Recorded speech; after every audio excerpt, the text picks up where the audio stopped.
Unahin na natin ang drawing ni Malia. Basta sinabi niya, TV. Okay. TV. Kaya naman, pakak. Diba? Isang malaking TV. Isang malaking TV na naputulan yata kami ng kuryente dito. Itim kasi. Walang showing. Wala pala ba? Yan. Paano mo naman in-explain yung work mo kay Malia? During pandemic, nanonood kami ng mga pelikula ko. Parang naging ano na siya. Naging aware na siya agad. Na sa kanya na, oh, this is Mama's work. Yes. Okay. Mars! Yung sa akin, matagal ko nang alam na alam ni Mori yung trabaho ko. Pero hindi kasi pag-artista, tagagawa ng laruan. Oh, Elf ka pala, Elf? Tagagawa ng laruan. Bakit hindi alam niya? Ngayon nga, akala ko siya to. Okay. Hindi, ito daw ako sa mesa ko. Okay. Ito daw yung mesa ko. Tapos ito daw yung manika na ginagawa ko. Tapos ito daw yung puso niya. Pag gumagawa, sa bahay kasi, kapag kunyari may damit na nabutas na or damit na naman siya na hindi maiwasan, di ba pag bata, gano'n naman talaga. So, gawa ako ng laruan. And then one time, si Mori, totoo pala yung mga jokes noong unang panahon, yung wala kayo sa lola ko, yung mga gano'n.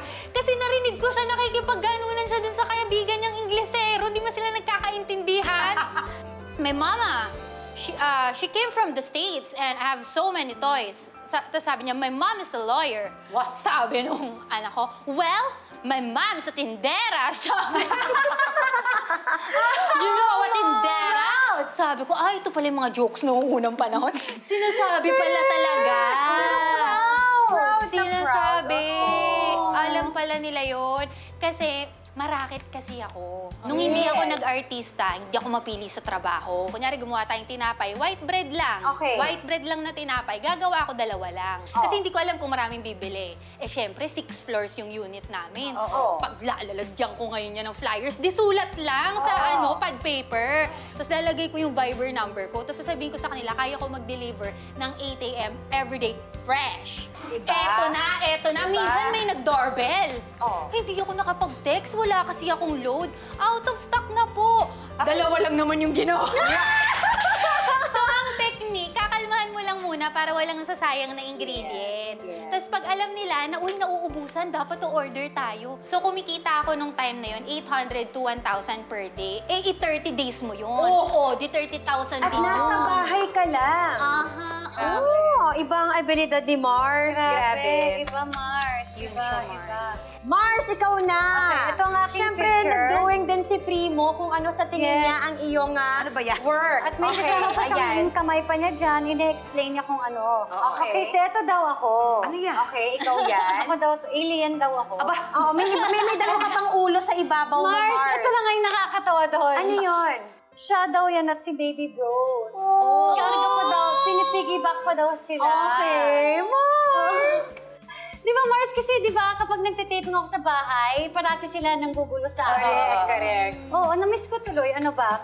This is how they picture me, that even if I'm working, they're still number 1, and hindi ko sila kayang hindian. Kaya kahit nanggugulo sila sa akin sa taping, sige, okay, sige, piggyback pa rin yan. So, nandyan sila nakasakay sa likod. Diba? Naiyak talaga siya. Namumuna yung tuwa niya.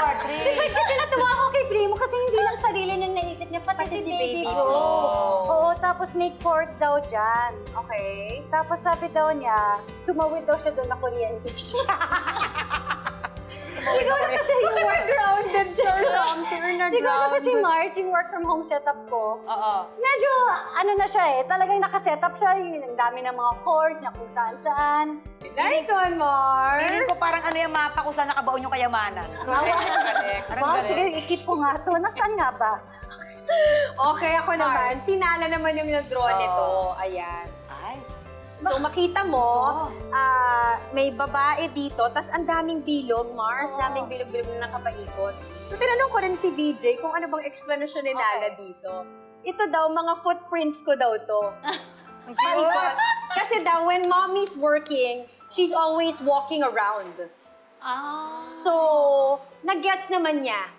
Nasa buong araw, akyat baba ako, kuha dito, akyat, ayos-ayos, akyat. So, I'm always walking around according to my daughter. That's me. Okay, So, at saka yan, Mars, bakit Mars. kami antena? Pigtails yan, Mars. Pigtail. Wow, Mars, may pigtails Ang cute. ka! Mars! Kasi pag girl, pag girl, Mars ang drawing niya may hair. Pag boy, bilog Totoo, lang. tingnan mo yung sa akin naman ganun din. O, sa'yo naman, Isang ponytail. hibla lang. Ponytail lang.